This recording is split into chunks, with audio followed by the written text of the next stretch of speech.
কিবলাজান হুজুরকে দেখেছি শেষ জীবনে হুজুর নামাজ যখন আজান পড়ে যেত হুজুর আও করে কাঁদত। আল্লাহর কসম করে বলি শোনে না, মিথ্যা নয়, গল্প নয়। হুজুর তাড়াতাড়ি যখন উজু করানো হতো, উজু না থাকলে হুজুর উজু করাইয়া দিত, তাসবির বা উজু করাইয়া দিত। কিবলাজান ইশারা দিত, বাবা তাড়াতাড়ি নিয়ে যাও জামাতে আজান। আমার কিবলাজান হুজুর অসুস্থ অবস্থাও জামাত তরফ করেন নাই। হুইল চেয়ার মোবারক এসে দেখছেন মসজিদের ভিতরে একটা ঘিরা জায়গা এবং হুজরা শরীফের মধ্যে কিবলাজান হুজুর জামাতে শরীক হতেন। আর মুসলমান লক্ষ্মীপুরী সাহেব সাদেকুর রহমান সাহেব, মুসলমান শোনো, শেষ জীবনের লক্ষ্মীপুরী সাহেব নামাজ দাঁড়াইলে হুজুর আসতে দেরি হলে বলতো, বাবা তাড়াতাড়ি যান, আমারে নিয়ে যান, কারণ আমার পীর কিবলাজান জামাত তরফ করেন নাই। নামাজ তো দূরের কথা, নামাজটা পর্যন্ত জামাতটা তরফ করেন নাই। তার মুরিদানরা যদি নামাজের ঘর খেলাফ করেন তাহলে আমার পীরের দুর্নাম হবে। জোরে জোরে বলেন ঠিক কিনা? মুর্শিদ তোমার দরবারে, আরে বান্ধব তোমার দরবারে চাকরিরা আমারে, বলেন চাকরিনীরা মারে।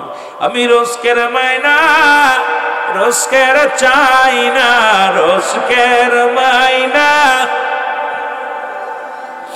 দিও তুমি একবারে, চাকরিরা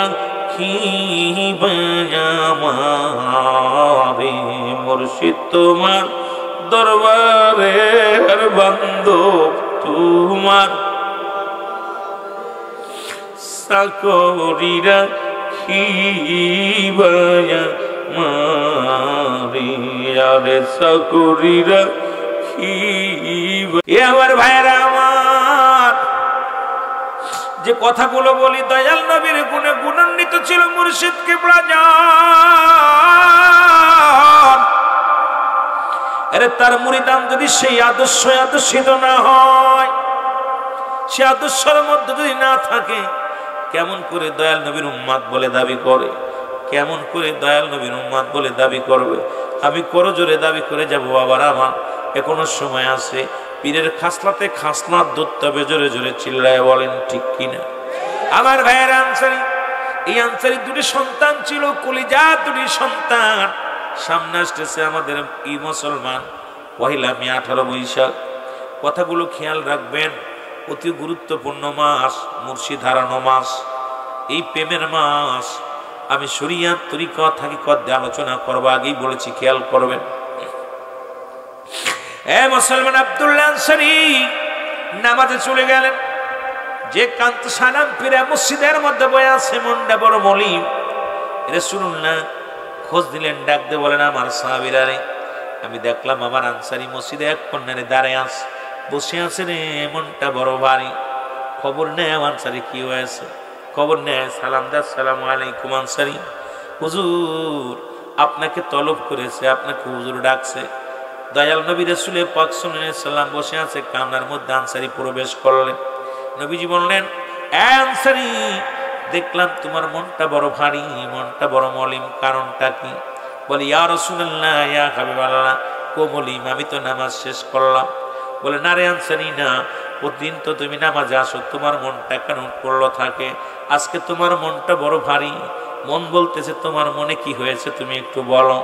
আনসারী বলে, ইয়া রাসূলুল্লাহ, ইয়া হাবিবাল্লাহ, নবী গো, ও মায়ার নবী, কি আর হবে নবী গো, মনের ভিতরে একটু কষ্ট আছে। নবীজি বললেন, কি কষ্ট বলো? বলে, হুজুর আমি তো গরিব মানুষ, আপনি জানেন, পান্তা আনতে শেষ, কারণ ভাত আনতে লবণ শেষ, লবণ আনতে পান্তা শেষ, সব শেষ। নবী গো আমি এমন দরিদ্র মানুষ, আমার দুটি সন্তান আছে, দুটি ছেলে, এই ছেলে দুটি ক্ষুধার্ত পাগল। আমি যখন মসজিদের নামাজের জন্য এসেছিলাম নবী গো, আমি যখন নামাজের জন্য আপনার কদম মোবারক আসতে এসেছিলাম, দরজা খোলা ছিল, আর দুটি সন্তান 3 দিন পর্যন্ত ঘরের মধ্যে কোনো খাবার নাই, 3টা দিন অনাহারে সন্তানেরাও না খেয়ে আছে। হুজুর ওই দরজা খোলা পাইয়া এই ফাঁক দিয়া যা ইহুদির গাছের খাজুর গুলো টুকায়া খেয়েছে, আমি নামাজ শেষ করে যায় দেখি হুজুর, আমি নামাজ শেষ করে যা দেখি ঘরের ভিতরে আমার বাচ্চা দুটি নাই। আমি বিবিরে জিগাইলাম, বিবিরে আমার বাচ্চা দুটি কই? ওই ক্ষুধার যন্ত্রণায় ছটফট করতেছিল, ক্ষুধা লাগছে। দুটি ভাই তো দেখেছিলাম ওখানেই দাঁড়িয়েছিল। আমি যা দেখি নবী গো, ইহুদির খাজুরের গাছের নিচে দুটি ভাইকে হাত মোড়া দিয়া, পায়ে রশি দিয়া, হাতে রশি দিয়া বেঁধে রাস্তা মাটির মধ্যে ওই ধুলার মধ্যে ফেলে রাখছে। জোরে জোরে চিল্লায় বলা যাবে না আল্লাহু আকবার। আল্লাহর নবী বলেন কি বলতে চাও বলো? হুজুর আমি গিয়েছিলাম যে ইহুদিকে বললাম, ইহুদি রে, ওই ইহুদি আমার ছোট ছোট মাসুম বাচ্চা দুটি ক্ষুধার যন্ত্রণায় সহ্য করতে পারে না, আপনার গাছের দুটি খেজুর খেয়েছে, খুরমা কুটে খেয়েছে, আমার সন্তান দুটি ছেড়ে দেন, ওরা তো নাবালক মানুষ, বোঝে না, ওদের ছেড়ে দেন। ইহুদি আমাকে ধমক দিয়ে বলে, ইহুদি ধমক দিয়া বলে, এ নবীর প্রেমিক আনসারী রে, শোনো, তোমার এই ছোট বাচ্চা দুটিকে ছাড়ব না যতক্ষণ পর্যন্ত আমার এই গাছের খুরমার এই যে পরিমাণ খানা খেয়েছে, যে খুরমাগুলো খেয়েছে, এই খুরমাগুলো যদি শোধ না করতে পারো, খেজুরগুলো যদি শোধ না করতে পারো, তোমার ছেলে দুটের হাতের পায়ের রশি ছাড়া যাবে না, এই জঙ্গলের মধ্যেই পড়ে থাকবে। ইয়া রাসূলুল্লাহ, ইয়া হাবিবাল্লাহ, আমি মনে বড় কষ্ট পেয়েছি, আমি খাজুরও দিতে পারি নাই। সন্তান দুটো বাঁধা অবস্থায় পড়ে আছে ইহুদির খাজুরের বাগিচার মধ্যে। আমি যখন আসতেছিলাম, পিছন থেকে ছেলেটা ডাকতে বলে, আব্বু। পিছন থেকে বড় ছেলে ডাকতে বলে, আব্বু। ইয়া রাসূলুল্লাহ, ইয়া হাবিবাল্লাহ, নবী গো।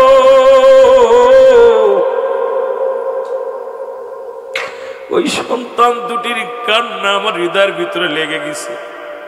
আমি তো আপনার চাই তোরে বেশি ভালোবাসি না, কারণ স্ত্রী পুত্র পরিবার সারা সন্তান মেয়ে সন্তানের চাইতে আপনারে বেশি ভালোবাসি। তবে নবী গো, আমি আসার সময় যখন আসতেছিলাম, ফেরত আসতেছিলাম, দুটি সন্তানের করুণ কান্না পিছন থেকে ডাক দে বলে, আব্বু আমরা খোদার যন্ত্রণা সহ্য করতে পারি নাই, এই কারণে ইহুদির গাছের খুরমা খেয়েছি। বাবা গো আমাদেরকে রেখে যেও না, বাবা গো আমাদেরকে লয়ে যাও। আমি আনতে পারি নাই, কারণ খেজুরগুলো দিতেও পারি নাই, আমি আনতে পারি নাই। সন্তান দুটি খাজুরের বাগিচার মধ্যে পড়ে আছে। জোরে জোরে চিল্লায় বলা যাবে না আল্লাহু আকবার।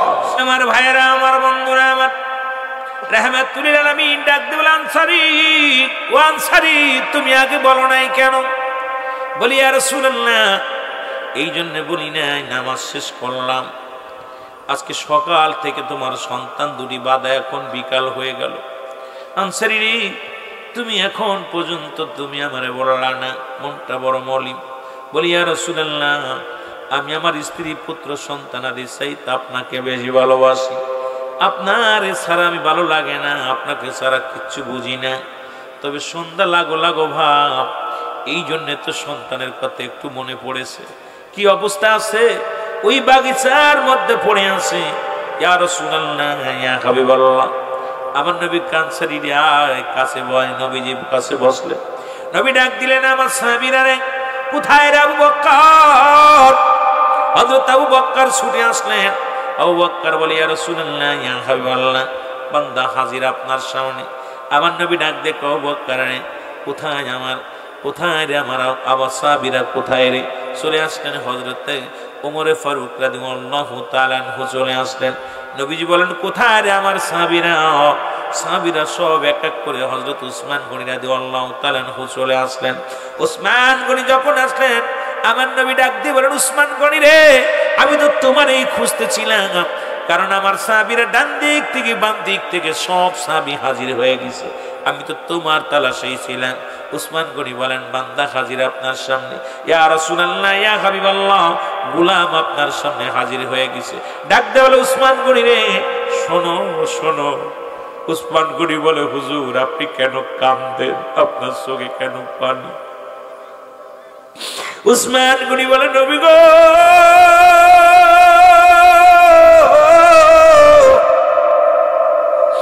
আপনি তো অন্যদিনও সাহাবীদের ডাকেন, কিন্তু এরকম মনোভাব দেখি না। আপনি চোখের পানিগুলো টাস টাস করে জমিনের মধ্যে পড়েন। রাসূলুল্লাহ বলেন, উসমান গনি রে শোনো, আমি তোমার ডাকছি কিসের জন্য শোনো। উসমান গনি বলে, ইয়া রাসূলুল্লাহ আপনি বলেন কিসের জন্য আমাকে ডাকছেন। উসমান গনি রে, ওই যে ইহুদির বাড়িতে যে খাজুর গাছটা, ওই খাজুর গাছটা আমার চাই রে উসমান গনি, আমি যে কোনো মূল্যে ওই খাজুর গাছটা আমার চাই। উসমান গনি বলে, ইয়া রাসূলুল্লাহ ইয়া হাবিবাল্লাহ, ওই গাছটা আমি আপনার জন্য এনে দিব। জোরে জোরে চিল্লায় বলা যাবে না মারহাবা। নবী প্রেম সুধা পান রসবে মনবে দনা যত না জুরে। নবী প্রেম সুধা পান রসবে মনবে দনা যত না জুরে। আওয়াজগুলো কেবলা যেন যে মধুর বাণীগুলো নবীর ইশকে যখনই পড়ে বান্দা, নবী শান শৌকাত যত গায়, যত বলি, যত শুনি, ততই মজা লাগে। জোরে বলেন ঠিক কিনা? এ আমার ভাইয়েরা, আমার বন্ধুরা, আমার যে কথাগুলো আমি বলি দিলের কান্ডা লাগা শোনো গো। উসমান গনি রাদিয়াল্লাহু তাআলা আনহু বলে, হুজুর আপনার কথা আমি রাখবো হুজুর। রওনা হয়ে গেলেন, উসমান গনি রওনা হয়ে গেলেন। এ মুসলমান শুনে না, আমার নবীজি ডাক দিল, ওসমান গনি রে, আমার আব্দুল্লাহ আনসারীর চোখে পানি পড়ে রে, আমি সইতে পারি না। দুটি বাচ্চা তার ওই খাজুর গাছের নিচেই পড়ে আছে, যাও যাও তাকে খাজুরের বিনিময় দিয়া, অর্থ দিয়া সন্তান দুটিকে উদ্ধার করো, আর ওই গাছটাও তুমি ওই আনসারীর জন্য বরাদ্দ করো। জোরে জোরে চিল্লায় বলা যাবে না মারহাবা। এ আমার ভাইয়েরা, উসমান গনি রওনা হয়ে গেলেন। ইহুদির বাড়ি যে সালাম দেয়, ইহুদির বাড়িতে চলে গেলেন। যে ডাক দিল, ইহুদি রে, ও ইহুদি শোনো।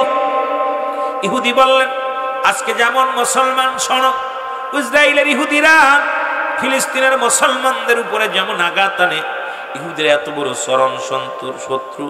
কারণ রাসূলুল্লাহর লাশ মুবারক চুরি করার ষড়যন্ত্র করেছিল ইহুদিরা।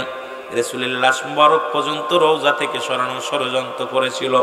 আজকে ইসরায়েলের জমিন, ইসরায়েল তারা চায় কি, তারা ফিলিস্তিনকে ধুলির সাথে মিশিয়ে দিতে চায়।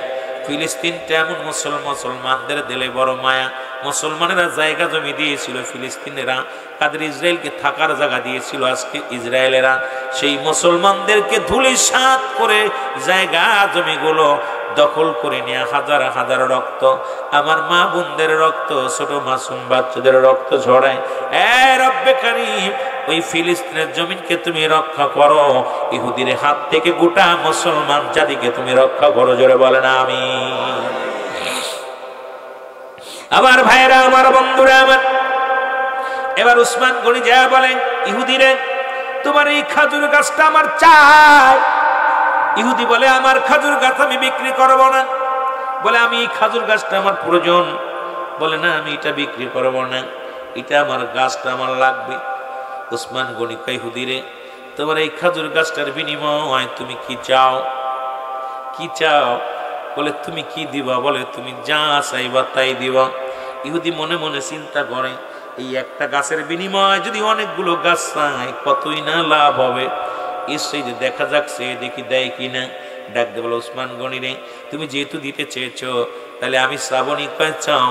বলে, তোমার ওই পাশের যে নতুন বাগিচার 100 খাজুর গাছ, 100 খাজুর গাছে খাজুর ধরা শুরু করেছে, ওই 100 খাজুর গাছ যদি তুমি একটা গাছের বিনিময় আমারে দাও, তাহলে তোমার আমি ওই একটা খাজুর গাছ দিতে পারি। উসমান গনি বলে, নিয়ে আসো, তাড়াতাড়ি দলিল নিয়ে আসো, তাড়াতাড়ি স্ট্যাম্প নিয়ে আসো। আমি লিখিয়ে দিলাম 100 খাজুর গাছ বিনিময় আমি একটা খাজুর গাছ করাই করলাম। জোরে বলেন মারহাবা। আর একটু জোরে জোরে চিল্লায় বলেন মারহাবা। এবার উসমান গনি যখন গাছগুলো দিয়ে দিলেন, 100 খাজুর গাছ, ধরন্ত খাজুর গাছের বাগিচাটা ইহুদিরে দিয়ে দিলেন। বিনিময় কয়টা খাজুর গাছ? জোরে বলেন, কয়টা খাজুর গাছ? আমার বাবারা, আমার একটা খাজুর গাছ নিলেন। ইহুদি এবার ডাক দে বলে, উসমান গনি রে, একটা কথা আমি বুঝতে পারলাম না, তুমি এমন পাগল, তুমি মুসলমান, তোমরা কেমন পাগল।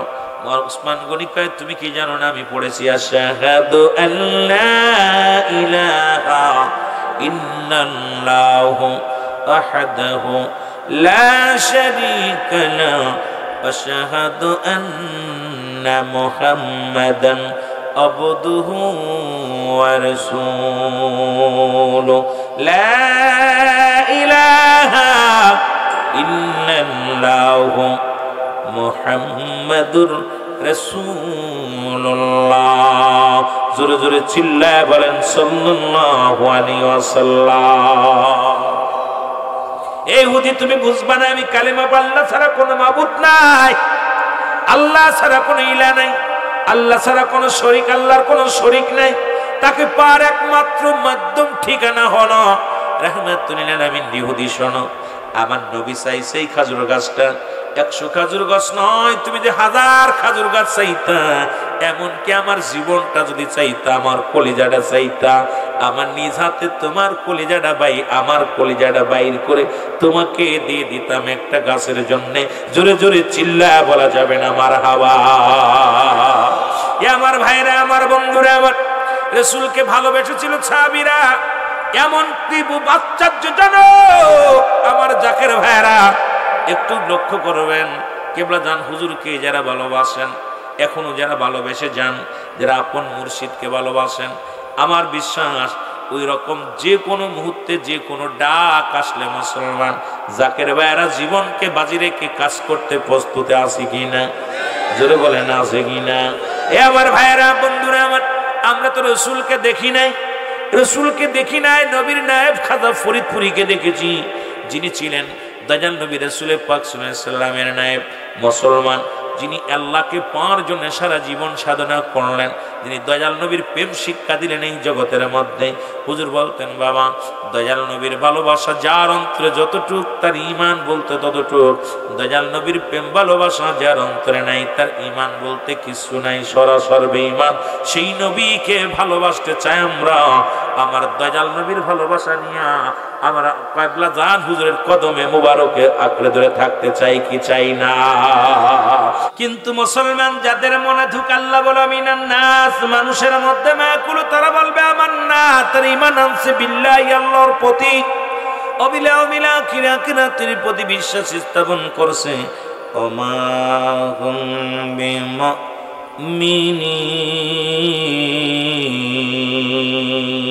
আল্লাহ বলে মুমিন যারা মুত্তাকিন বলে দাবি করবে এক শ্রেণী মানুষের জমিনের নাস, মানুষের মধ্যে মায়াকুল, তারা বলবে আমার না, তার ঈমান আনছে বিল্লাহি, আল্লাহর প্রতি। এ মুসলমান শোনো, ওই আব্দুল্লাহ ইবনে উবাইয়ের চরিত্র যাদের ভিতরে কোশ্চিন কালো, তারা নবী মানবে না, তারা আল্লাহর আওলাদ ওলিদের মানবে না, ওলিদেরও মানবে না, কারণ তারা ইসলামের বিধান কিছু মানবে কিছু মানবে না। কারণ ওই মানুষের মধ্যে ধোঁকাবাজ, মানুষের মধ্যে বেঈমান, মানুষের মধ্যে মুনাফিকে ভরপুর আছে। আল্লাহ জন্য কমিনান নাস, নাস শব্দের অর্থই হলো মানুষ। আল্লাহ যে বলতো মুসলমান শুনে নাও, শুনে নাও আমার ভাইয়েরা, আমার বন্ধুরা আমার, আল্লাহ কিন্তু মানুষদের মধ্যে বলছে ধোঁকাবাজ বেঈমান আছে। তদ্রুপ বিশ্ব জাকের মঞ্জিলে কিবলা জান হুজুর বলে গেছেন, বা মালি জাফিক জাকের, জাকেরদের মধ্যে ভাগ করেছে বাবা। এমন কিছু জাকের আছে যারা নিজের জীবনকে অর্পণ করে আপন পীরের কদম তারা শক্ত করে ধরেছে। জোরে বলেন ঠিক কিনা? আবার আমরা কেউ গেছি ব্যবসা করার জন্য, দরবার শরীফটা আমাদের জন্য ব্যবসার হাতিয়ার বানিয়ে নিছি। কেউ গেছি মুসলমান আপন পীরের কদমে গেছি আল্লাহ রাসূলকে পাওয়ার জন্য, কেউ গেছি দুনিয়াবি কামানোর জন্য। আমার বাবারা আমার, এই জন্য মুসলমান করে নাও, আমার কিবলা জান হুজুরের কদম মোবারকে আমরা যারা গেছি, হুজুর তো নিজে আসেন না, আমরা নিজেরাই গেছি নিজের দরকার পূরণ করার জন্য। জোরে জোরে বলেন ঠিক কিনা? আমার বাবারা, আমার বন্ধুরা আমার, তবে ওই রকম বিপদে পড়েছেন রাসূলুল্লাহর কদমে। যখন রাসূলুল্লাহ কালেমার দাওয়াত দিলেন, দলে দলে মানুষগুলো রাসূলুল্লাহর কলেমা পড়ে মুসলমান হয়ে গেলেন, রাসূলুল্লাহর দলভুক্ত হয়ে গেলেন, রাসূলের পাগল হয়ে আশিকে রাসূলে রওনা হয়ে গেলেন। এই খবর শুনতে পাইলেন তৎকালীন জামানার একজন কুস্তিবীর, তার নাম হলো রুকানা। জোরে জোরে চিল্লায়া বলা যাবে না আল্লাহু আকবার। নাম কি? রুকানা। নাম কি? রুকানা নামে একজন কুস্তিবীর। উনি শুনতে পাইল মক্কা মদিনার নগরে এমন একজন মানুষ আসছে যার চেহারা দেখলে মানুষ পাগল হয়ে যায় পরশ পাথরের মতো। এই পাথরের সঙ্গে ছোঁয়া লাগলে সোনা যেমন পাথর যেমন সোনা হয়ে যায়, লোহা যেমন সোনা হয়ে যায়।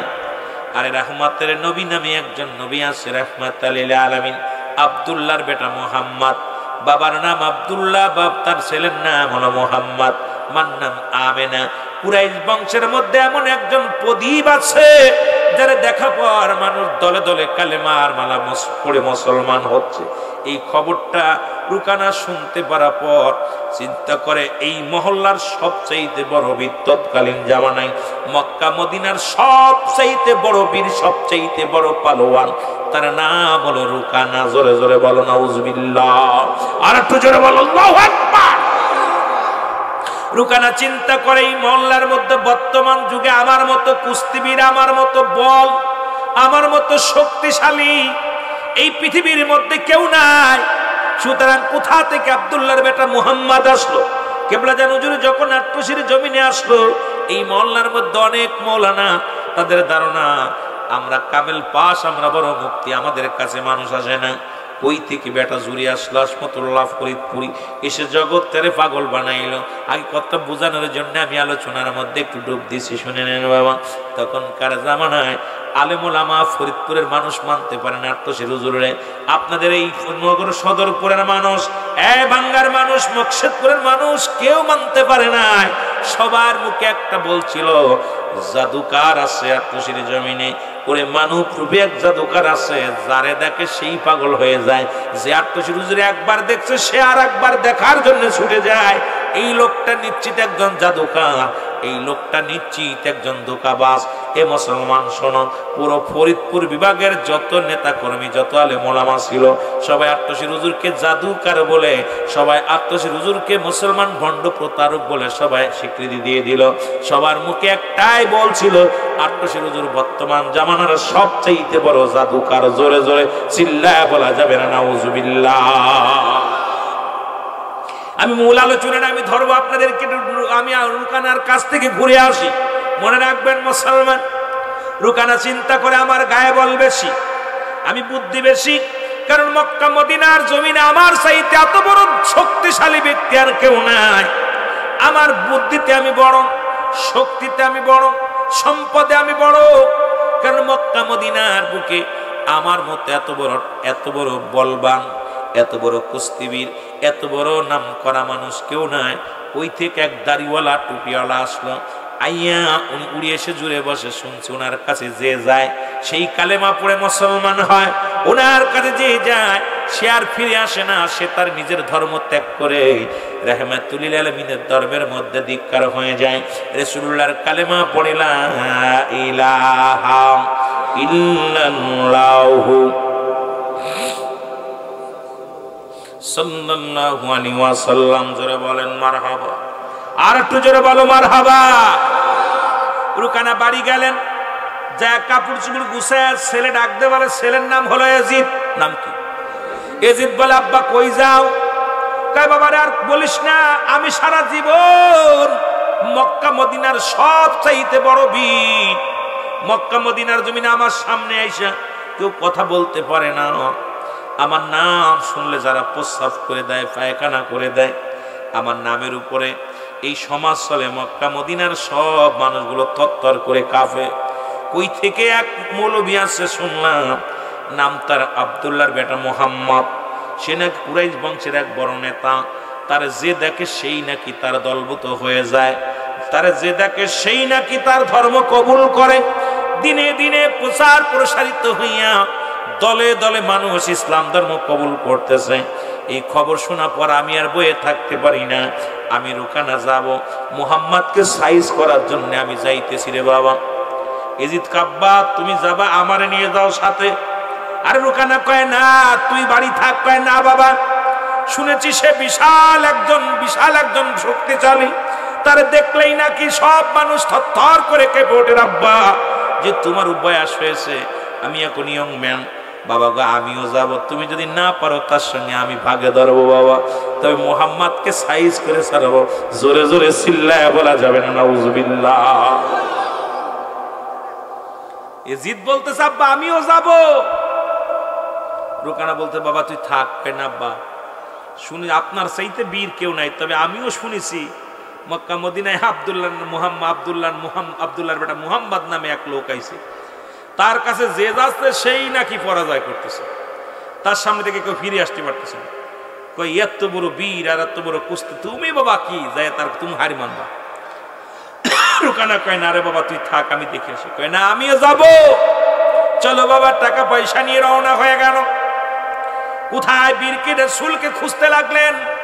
মক্কার অলি গলির মধ্যে খোঁজাখুঁজি করা শুরু করলো। যাকে দেখে সেই কি রুকানাকে দেখে সবাই বলে ভাই আপনি এত বড় বীর, মক্কা মদিনার শ্রেষ্ঠ বীর, আপনি কেন এখানে মক্কা মদিনার বুকে ঘোরাঘুরি করেন? কয় শুনলাম তোমাদের মধ্যে আব্দুল্লাহর বেটা মুহাম্মদ নামে একজন বীর দুনিয়ার মধ্যে আবির্ভাব হয়েছে। কয় হ, তার নাম শুনেন নাই? কয় শুনছি। তার সামনে গেলে তো ফিরে আসে না, আমি তো আইছি তার খোঁজে। কোথায়?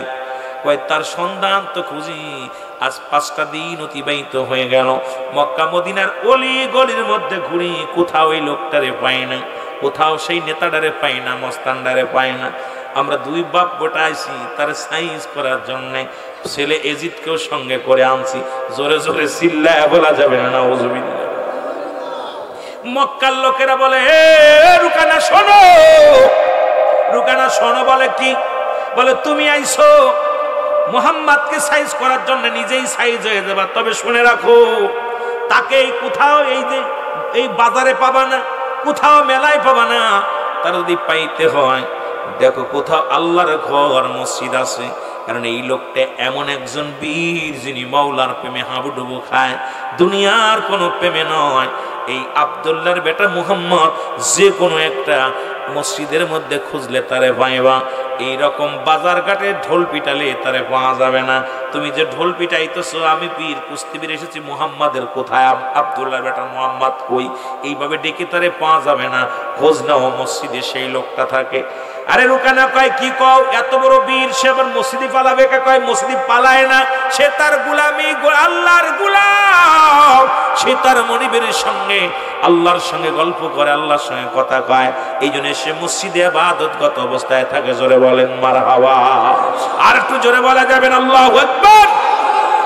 এবার রুকানা খুঁজতে খুঁজতে যায়, দেখে রাসূল পাক সাল্লাল্লাহু আলাইহি ওয়াসাল্লাম মসজিদের মধ্যে সিজদায় পড়ে কান্দে, সিজদায় পড়ে কান্দে রব্বে কারিমের দরবারে। লোকজনের জিজ্ঞাসায় বাইরে মুহাম্মদ রে পাওয়া যাবে কই? এক লোক বলে ভাই মুহাম্মদকে খোঁজেন, ওই যে দেখেন সিজদায় পড়ে আছে।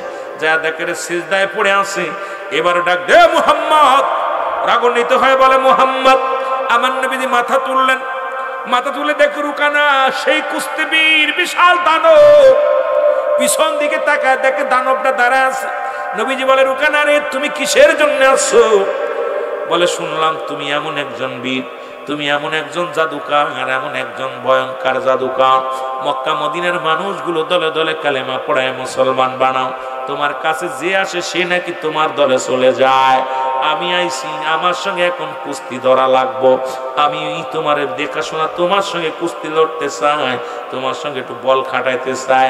আল্লাহ নবী ডাক দেবার রুকানা রে, রব্বে কারিম আমাদের কুস্তি ধরার জন্য দুনিয়ার মধ্যে পাঠাই নাই। রুকানা শোনো,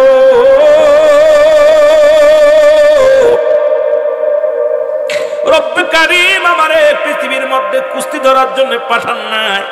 রুকানা রে তুমি সময় আছে এখনো পড়ো, আশহাদু আল্লা ইলাহা ইল্লাল্লাহু ওয়াহদাহু লা শারীকা লাহু ওয়া আশহাদু আন্না মুহাম্মাদান আবদুহু ওয়া রাসূলুহু। মারহাবা বলেন না? কষ্ট হচ্ছে আপনাদের? ছেড়ে দিব? কষ্ট হচ্ছে? আওয়াজ মুরব্বীরা বসে আছে, আল্লাহ তুমি কবুল করো, জোরে বলো না আমি। মুসলমান রুকানা কয় তুমি কি তা কও? কয় রুকানা রে আসমান জমিনের ভিতরে খোদাকে ভয় করো, আমার রব্বে কারিমের ভয় করো। আল্লাহর নবী কয় রব্বে কারিমের ভয় করো। রুকানা সে আবার কোন হালুয়া? আল্লাহ আবার কি?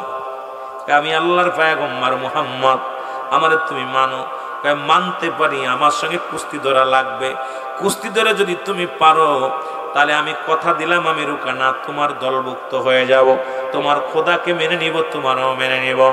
আর যদি কুস্তি ধরে আমার সঙ্গে না পারো তাহলে তুমিও কথা দাও আমার দেব দেবীর পূজা শুরু করবা, আমারে খোদা বলে মেনে নেবা। যদি রাজি হও আমি রুকানা তোমার প্রস্তাবে রাজি। নাউজুবিল্লাহ বলা যাবে না। আল্লাহর নবী উপর দিকে তাকাইলেন, রব্বে কারিমের দিকে তাকাইয়া আল্লাহর নবী ডাক দিয়ে বলে, রব্বে কারিম, ও রব্বে কারিম, আপনি আমার মালিক, আপনি আমার রব, আপনি আমার সব। মক্কা মদিনার শ্রেষ্ঠ বীর আমার সামনে খাড়া হয়ে আছে। আল্লাহ আমাকে তো আপনি কুস্তি ধরার জন্য পাঠান নাই, আমাকে তো আপনি বল পরীক্ষা করার জন্য পাঠান নাই। এখন রুকানা তো আমার সঙ্গে কুস্তি ধরতে চায়, আমি রাজি হব কি হব না?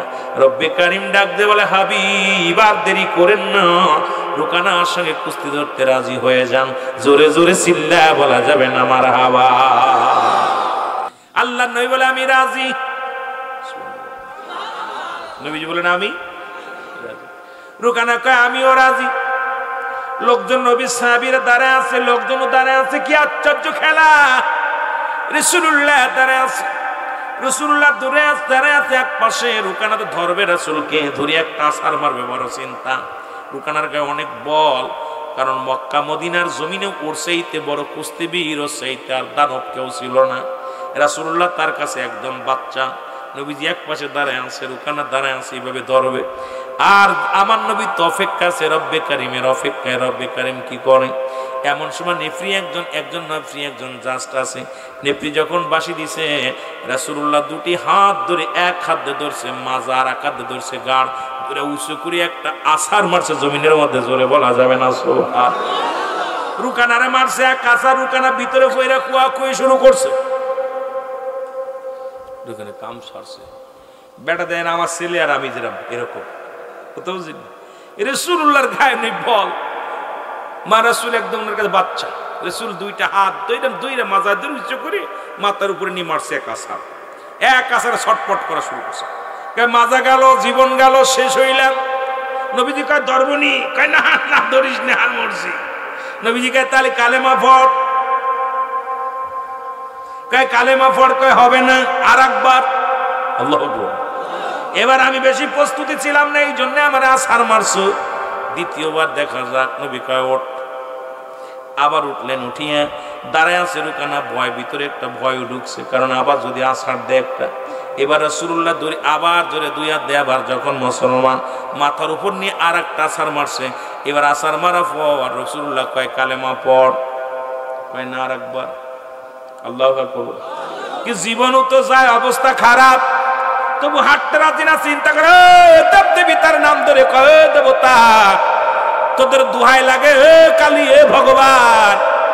এই যে কি, এই লোকের কাছে যায় আমার যার গায়ের আমার এক বাউর বড় নাই, আর সেই লোকটা আমার এমন আছাড় মারলো।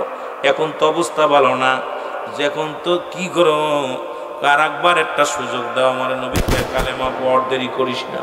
রাসূলুল্লাহ কয় কালেমা পড়, দেরি করিস না, সময় বেশি নাই, কালেমা পড়, মরে যাবি। কয় না, আর একবার সুযোগ দাও। রাসূল কয় দিলাম সুযোগ। এবার উঁচু করে এমন আছাড় মারছে, আর উঠতে পারে না, একবার মাটির লগে মিশে আছে। রাসূলুল্লাহ কয় নবী গো, আর ধরতাম না, আপনার লগে কালেমা পড়ায় দেন। ইল্লাল্লাহু সাল্লাল্লাহু আলাইহি ওয়াসাল্লাম। জোরে বলেন মারহাবা। রাসূলুল্লাহ জয়লাভ করলেন। রুকানাও কালেমা পড়লো, মুসলমান হয়ে গেল।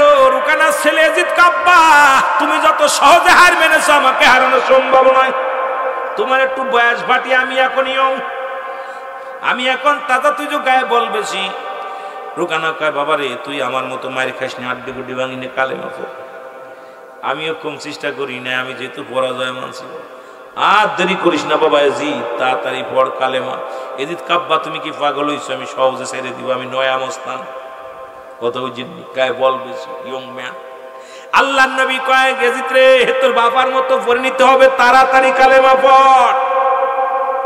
রুকানা কয় ইয়াজিদ বাবা শুধু শুধু মার খাসনি কালেমা পড়।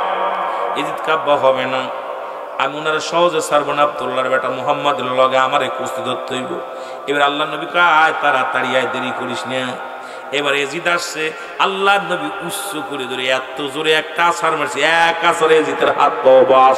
ইয়াজিদ কয় আর দ্বিতীয়টার দরকার নাই, স্যান্ডার কাটছি লা ইলাহা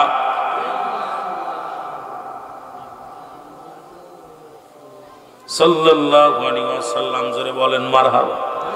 এ মুসলমান আরবের বড় বীর, এইটা দেখে এক ইহুদির বাচ্চা দেখে দুই ইয়াজিদ এবং ইয়াজিদের সন্তান ইয়াজিদ এবং রুকানা দুজনই কালেমা পড়ে মুসলমান হয়ে গেছে।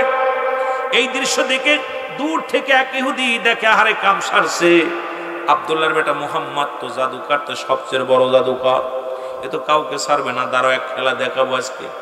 ডাক দিছে, মুহাম্মদ আমি আপনার কাছে কালেমা পড়ে মুসলমান হতে চাই। তাড়াতাড়ি হও, আমার একটা শর্ত আছে। কয় কি শর্ত?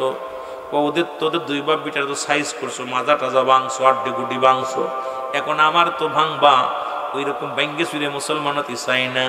আমার একটা বুদ্ধি, আমি একটা কথা বলতে চাই। কয় কি কথা?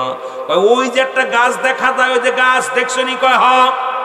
ওই গাছটা কাটবা না, উঠাবা না, গাছটারে ডাক দিবা। গাছটা যদি তোমার পর্যন্ত আসতে পারে, যদি একা একা হেঁটে আসতে পারে, আমি ইহুদি কথা দিলাম কালেমা পড়ে মুসলমান হয়ে যাব। আল্লাহ নবী কয় ইহুদি রে, এই ইহুদি দাঁড়াও, ওই গাছটা আমি বলা লাগবে না, তুমি যে গাছেরে বলো আল্লাহ নবী তোরে স্মরণ করছে, রাসূলুল্লাহ ডাকছে, তাড়াতাড়ি যা। জোরে জোরে চিল্লায় বলেন মারহাবা। আর একটু জোরে বলেন। ইহুদি কয় কি কয়? আমার কথা শুনবনি? কয় আরে যা, তুই যা। ইহুদি শ্রদ্ধা কোন বলছে, বলা পর ইহুদি গাছের কাছে যা বলছে, গাছ ও গাছ, গাছ রে, আল্লাহ নবী রাহমাতুল লিল আলামিন তোমাকে বলছে এখান থেকে ওই পর্যন্ত যেতে হবে। সঙ্গে সঙ্গে গাছটা ডান দিকে একটা মোচড়, বাম দিকে একটা মোচড়, সামনে একটা মোচড়, পিছনে একটা মোচড় দিয়ে গুটি গুটি পায়ে আগানো শুরু করছে। ইহুদি দেখে ঘটনাটা কিরে, গাছ দিয়ে হাঁটা শুরু করছে, যেখানে যেতে বলেছিল ঠিক সেই জায়গা চলে গেছে গাছটা। এবার ইহুদি বললেন, এ মুহাম্মদ গাছটা তো ঠিকই আইছে, এবার দেখবো তুমি কত বড় শক্তিবান, কত বড় তুমি জাদুকার। গাছটার আবার এখান থেকে ওখানে যাইতে বলো, দিয়ে যেতে পারে কিনা। আবার নবীজি বলেন, আমার বলা লাগবে না রে ইহুদি, তুমি গাছের কাছে যেয়ে বলো, গাছ আল্লাহ নবী তোমার স্মরণ করছে, তুমি তোমার নিজ জায়গায় চলে যাও। জোরে জোরে চিল্লায় বলা যাবে না সুবহান। আর একটু জোরে বলেন। এবার গাছের কাছে ইহুদি যায় বলো, ও গাছ, ও গাছ, রাসূলুল্লাহ তোরে স্মরণ করছে, তোমার জায়গায় চলে যাও, এখানে তোমার জায়গা নাই, জায়গায় চলে যাও। গাছটা আবার ডান দিক বাম দিকে একটা মোচড় দিয়া, সামনে পিছন দিকে একটা মোচড় দিয়া গুটি গুটি পায়ে জায়গায় চলে গেছে। ইহুদিকে ওরে বাবা রে বাবা, তোর কানারে মারিছে, হাড্ডি গুটি ভাঙছে। এই যে শুধু বলবান নয়, শক্তিশালী নেই, যে আচ্ছা জাদুকারে জাদুকার, আজু দৌড় কালু দৌড়। জোরে বলো নাউজুবিল্লাহ। আর একটু জোরে বলো আল্লাহু আকবার। ঠিক এইরকম মুসলমান আবু জেহেল হাতের মধ্যে পাথর নিয়ে এসে বলে, মুহাম্মদ, ওই আবু জেহেল মার্কা লোক যারা জীবনেও তারা নবী চিনবে না, ওরা রাসূলুল্লাহর বিরোধিতা করবে, রাসূলের দুশমনী করবে। আর এক দেখায়, মুহাম্মদ আমার হাতের মধ্যে যা আছে তুমি যদি বলে দিতে পারো, তাহলে আমি কালেমা পড়ে মুসলমান হব। আমার নবী কয়, চাচা বুতা আবু জেহেল রে, তোমার হাতের মধ্যে যে জিনিসটা আছে ওইটা যদি নিজের জবান খুলে নিজেই বলতে পারে, তাহলে কালেমা পড়তে পারবানি? কয় হ। এবার আমার নবীজি হাতের মধ্যে ইশারা দিয়ে কয়, হাতের মধ্যে যে বস্তু আছে তুমি কালেমা পড়ো। হাতের মধ্যে পাথর ছিল, কালেমা পড়ে লা ইলাহা ইল্লাল্লাহ সাল্লাল্লাহু আলাইহি ওয়াসাল্লাম। আবু জেহেল কয়, বাতিজারে কি জাদুকার, যে ভয়ঙ্কর জাদুকার। আর একটু জোরে, এই যে ভয়ঙ্কর জাদুকার বলে জুড়ে চলে গেল। এবার রাসূলুল্লাহকে বলে, রে মুহাম্মদ, তুমি দেখলাম দুনিয়ার মধ্যে বড় জাদুকার, দেখি আসমানে জাদু করতে পারো কিনা। বলে, আসমানে ওই যে তারকারাও যে দেখা যায়, চন্দ্রকে যদি তুমি দ্বিখণ্ডিত করতে পারো, তাহলে আমি কালেমা পড়ে মুসলমান হয়ে যাব। আমার নবী কয় বাসারে ওই চন্দ্রটা দ্বিখণ্ডিত করলে পরে তুমি কালেমা পড়ো? বলে হ্যাঁ। নবীজি চন্দ্রটাকে যখন ইশারা করলেন শাহাদাত আঙ্গুল মুবারক দিয়া, সঙ্গে সঙ্গে চন্দ্রটা দ্বিখণ্ডিত হয়ে গেছে। আমার মুসলমান আবু জেহেল ডাক দিয়ে কয় বাতিজা মুহাম্মদ, আমি মনে করেছিলাম তুমি শুধু দুনিয়ার জাদুকার না, তুমি আসমানের জাদুকার। এই কপাল যাদের খারাপ তারা জীবনেও কোনোদিন রাসূল মানতে পারে নাই। আমার ভাইরা, আমার বন্ধুরা, আমার কেবলা জানো হুজুর প্রথম যখন দরবারে আসলেন 80 শতকের কথা একটা বলে যায় আপনাদের, 80 শতকের গল্প। হুজুর পাক দরবারে আসলেন নতুন মানুষ।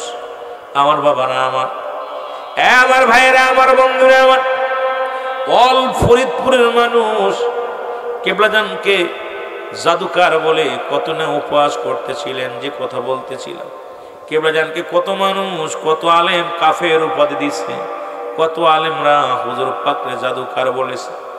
আমার কেবলাজানকে মূর্খ বলে গালি দিয়েছে। আমার কেবলাজানের সঙ্গে বায়াস করার স্বপ্ন করলেন। তখন ফরিদপুরের মানুষ, ওই কাশেম ভাইয়ের মতো মানুষ যারা ছিল, ইসমাইল মাতবারের মতো মানুষ যারা ছিল, পুরন জাকেররা বাড়ির গাছে একটা ফল ধরলে হুজুরের দরবারে না দিয়ে খায় নাই।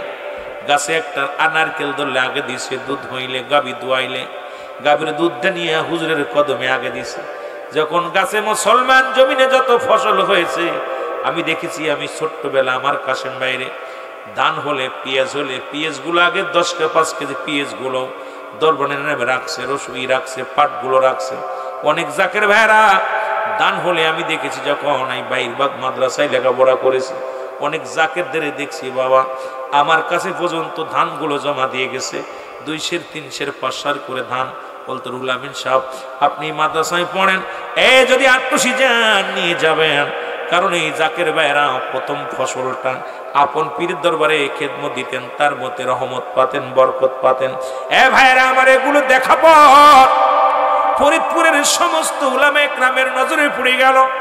তাদের ধারণা 800 আসলো কোথা থেকে এক জাদুকার আসছে, এই জাদুকার মানুষগুলোকে পাগল বানাইতেছে। তার দরবারে ফল ফলাদি, গাছের ফল, গাভীর দুধ, ধান চাল সব নিয়ে জমা দেয়। কোন ফতুয়ায় খায় এটা আমাদের জানার দরকার। সবাই মিলে একটা যুক্তি করলেন, 800 হুজুরে এইভাবে ছেড়ে দেওয়া যাবে না। আমাদের বাড়িতে একটা নারকেল আনে না, একটা ডিম আনে না, 800তে কোথা থেকে আসছে এক হুজুর, তার কাছে নিয়ে যায় দলে দলে মানুষ। এবার পুরো ফরিদপুর বিভাগ থেকে বড় বড় আলেম সব একত্রিত হইয়া মিটিং ডাকলেন। 800 হুজুরের কাছে চিঠি লিখলেন, হুজুর আমরা আপনার কাছে বসতে চাই। হুজুর বলেন আপনারা যেদিন সুযোগ পান সেদিনে আমি সেদিন রাজি। বলেন হুজুর আগামী সপ্তাহে শুক্রবারে আমরা বসবো, শনিবার স্কুল আমাদের খোলা, বৃহস্পতিবার হাফ মাদ্রাসার, শুক্রবারে বন্ধ। এই শুক্রবারে আপনার সঙ্গে আমরা বোঝাপড়া করতে চাই। 80 শতকের গল্প শোনেন। আমার মুরব্বী জাকের ভাইরা যারা আছেন, ছোট জাকের ভাইরা যারা আছেন, কেবলা জান হুজুর বললেন বাবা আমি রাজি। চিঠিখানা পাওয়ার পর পুরো ফরিদপুর থেকে বড় বড় বিজ্ঞ উলামা ইকরাম গাড়ি ভর্তি করে কিতাব, বড় বড় কিতাব। তখন মুসলমান ঘোড়ার গাড়ি করে কিতাব নিয়ে গেছে, গরুর গাড়িতে করে কিতাব নিয়ে গেছে। কিতাব নিয়ে 800 জমিনে ফরিদপুর সদরপুরে মুসলমান স্কুল মাঠ, ওই মাঠের মধ্যে বিশাল বায়াজ হবে। এই বায়াজের জন্য 800 হুজুরকে দাওয়াত দিলেন। হুজুরও বাবা শুক্রবার হলো, এইদিকে ঢাকা থেকে কয়েকজন জাকের ভাই আসছে। আমার ভাইয়েরা জাকের ভাইয়েরা আসার পর হুজুর কি করলেন, তাদেরকে বিদায় দিতে একটু সময় লাগছে। 10টায় বসবে, 11টা পর্যন্ত বায়াজ হবে 1 ঘন্টা। তারা প্রশ্ন করবে, হুজুর শুধু জবাব দিবে। জবাব যদি না দিতে পারে 800 হুজুর এখান থেকে না এখান থেকে ফরিদপুর জমিন ত্যাগ করবে, আর জীবনে 800 থাকতে পারবে না। আর যদি জবাব দিতে পারে তাহলে 800 হুজুরের সঙ্গে আমরা সহযোগিতা করব। 800 জমিনে যা যা করা লাগে আমরা পীরের সাথে সহযোগিতা করব। 2টা বিষয়ের পরে চুক্তিনামা হলো। জোরে জোরে চিল্লায় বলো আল্লাহু আকবার। 2 টাকা দিয়ে স্টাম্প কিনা হলো। মুসলমান শোনো, স্টাম্পের পর সই দেওয়া হলো। কেবলা জান হুজুর নিজেও সই করলেন, বাবা আমি আপনাদের শর্তে রাজি। ওনরাও রাজি হলেন। বায়াস শুরু হয়ে গেল। কেবলা জান হুজুর আসতে একটু দেরি হলো। সবাই তো অপেক্ষা আছে, হুজুর আসবে হুজুর আসবে। হুজুর এসে দাঁড়ালেন। দাঁড়ানোর পর মুসলমান শুনে নাও, হুজুর যখন আসলেন সবাই বলে হুজুর আপনি দেরি করে ফেলছেন। হুজুর প্রথমেই ক্ষমা চাইলেন তাদের কাছে, যেহেতু আমার বাড়িতে মেহমান আসছে, সেই মেহমানদারি করতে সময় লাগছে, বাবা আমি দুঃখিত, এই জন্যে আপনারা শুরু করেন। সবাই বলেন হুজুর শুরু করতে পারি। ঠিক আছে, যেহেতু উনি দেরি মাপ চেয়েছে, সময় একটু বেশি হয়েছে, কয়েক মিনিট দেরি হয়ে গেছে, হুজুর ক্ষমা চেয়ে নিলেন। এবার হুজুর বললেন বাবা আমাদের আলোচনা যে বিষয়ের কোন আসছেন আপনারা শুরু করেন। এবার শুরু করবে, বলে হুজুর শুরু করতে পারেন। বাবা শুরু করবেন, তবে এখানে যেহেতু বায়াস হবে, তর্ক বিতর্ক হবে, এখানে রায় দেবে কে বাবা? এখানে তো একটা রায় দেওয়ার জন্য মানুষ লাগবে। হুজুর বলা পর বলেন হুজুর আমরা কারে দিব? আজকে সভাপতি লাগবে, যেমন আজকের মাহফিলের সভাপতি আছে, বাবা একজন সভাপতি নির্ধারিত করা লাগবে গো। বললেন বাবা আমরা কারে দিব সভাপতি? হুজুর কারণ আমাদের সব, উনি হলো অমুক মাদ্রাসার প্রিন্সিপাল, উনি হলো অমুক মাদ্রাসার হেড মুহাদ্দিস, উনি হলো অমুক মাদ্রাসার ভাইস প্রিন্সিপাল, উনি হলো অমুক মাদ্রাসার বড় প্রিন্সিপাল। হুজুর আমাদের ভিতরে বিজ্ঞ আলেম, আপনি আজকের এই অনুষ্ঠানের একজন সভাপতি নিযুক্ত করেন। আপনি যাকে সভাপতি বানাবেন আমরা তারই মেনে নিব। জোরে বলেন আল্লাহু আকবার। এর মুর্শিদ নাম যার অন্তরে ভরা, তার ভরা কি যায় রে মারা রে। মুর্শিদ নাম যার অন্তরে ভরা, তার ভরা কি যায়। আমি মুর্শিদের নাম স্মরণ করি, অকুল সাগর ধরলাম পারি রে। আমি মুর্শিদের নাম স্মরণ করি, অকুল সাগর ধরলাম পারি। উসে পার করে নাও আমার ভরা রে। মুর্শিদ পার করে নাও আমার ভরা রে। উঠছি বাজান তোমার ভাঙ্গানায়, মুর্শিদ নাম যার অন্তরে ভরা, তার ভরা কি। আমার বাবার নাম যার অন্তরে ভরা, তার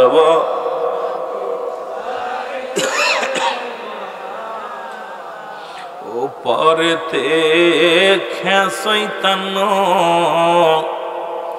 মুর্শিদ নাম ছিল অমন্তর রে। পার করবে না ধনী মানি রে, সে পার করবে না ধনী মানি রে।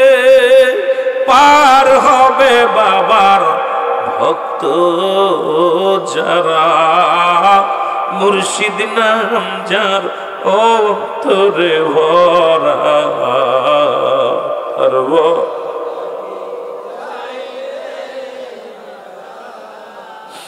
আমার বাজানের নাম যার অন্তরে ভরা, তার ভরা কি।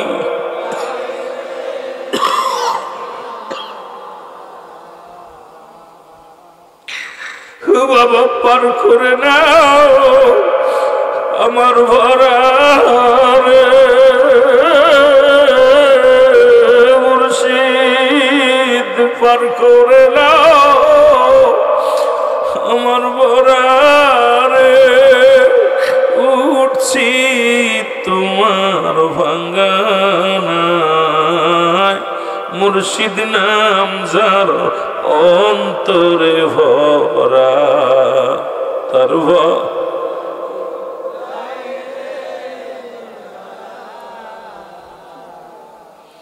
দরদির কথা বলতে গেলে কলিজার মধ্যে আঘাত লাগে।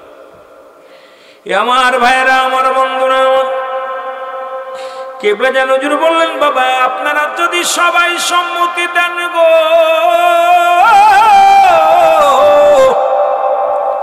আমি আজকে সভাপতি বানাইব। বললেন বাবা আমরা সবাই সম্মতি দিলাম, আপনি সভাপতি বানান। কেবলা যেন হুজুর ডাক দিয়ে বলেন বাবা ওই লোকটাই হবে আজকের মাহফিলের, আজকে এই মাহফিলের তাবে কোথায়? বায়েজ মাহফিলের সম্মানিত সভাপতি। জোরে জোরে চিল্লায় বলেন মারহাবা। বাবা আপনি উঠে আসেন। হুজুর যখন ডাক দিলেন লোকজন সবাই এর মুখের দিকে তাকায়, ওর মুখের দিকে তাকায়। সবাই বলে আট্টশির হুজুর এতদিন জানতাম ভণ্ড, এখন দেখি একেবারেই গাঁজাখোর মদখোর, একদম পাগল, ধোঁকাবাজ, ভণ্ড, প্রতারক। এর মতো ধোঁকাবাজ আর কেউ নাই। সবাই গালাগালি শুরু করে দিল। আট্টশির হুজুর ভণ্ড, আট্টশির হুজুর মিথ্যাবাদী, আট্টশির হুজুর একদম চগলখোর, এ তো পিত্ত নয় বড় ভণ্ড। হুজুর চারিদিকে তাকে দেখে সবার মুখে হাসি, সবাই কানাকানি শুরু করলেন। বলে বাবা আপনারা কানাকানি করেন, হাসাহাসি করেন কেন? পায় হুজুর আমরা জানতাম আপনি ভণ্ড, আপনি দেখি প্রতারক, ঠকবাজ। কারণ যে লোকটার নাম বলেছেন ওই লোকটা জন্ম নিয়ে আজ পর্যন্ত একদিনও কারোর লগে কথা বলে নাই। উনি আমাদের বাড়ির পাশে বাড়ি, উনি হলো বুবা। আজ 40 বছর বোবা অবস্থায় কোনোদিন কারোর লগে কথা বলে নাই। আপনি তারে বানাইলেন সভাপতি। আসলে আপনার মতো বেয়াদব, আপনার মতো তারসিরা, আপনার মতো লম্পট, আপনার মতো মিথ্যুক কাজ্জাবাজ আর এই সমাজের মধ্যে নাই। হুজুর মুখটা বড় মলিন করে ফেললেন। বলে বাবা কি বলেন? উনি বোবা? কয় হ্যাঁ বোবা। উনার সঙ্গে আমার বাড়ির পাশের মানুষ, আমরা চিনি না, আপনি চেনেন? হুজুর বলেন বাবা রাখেন, আপনারা হাসাহাসি বাদ দেন, উনি বোবা নয়। হুজুর ডাক দিলেন বাবা আপনি ওঠেন। এবার উঠে দাঁড়াইলেন। বলে বাবা আপনার নাম কি? বেলাল। উনি সঙ্গে সঙ্গে ডাক দিয়ে বলে হুজুর ঠিকই বলেছেন, আমার নাম হলো মোহাম্মদ বেলাল। জোরে জোরে চিল্লায় বলা যাবে না মারহাবা। আমার মন মজাইয়া রে, দিল মজায়া বাজান, রওজা তে ঘুমায় আমার মন, দিল মজায়া বাবায় রওজা। ও মুর্শিদ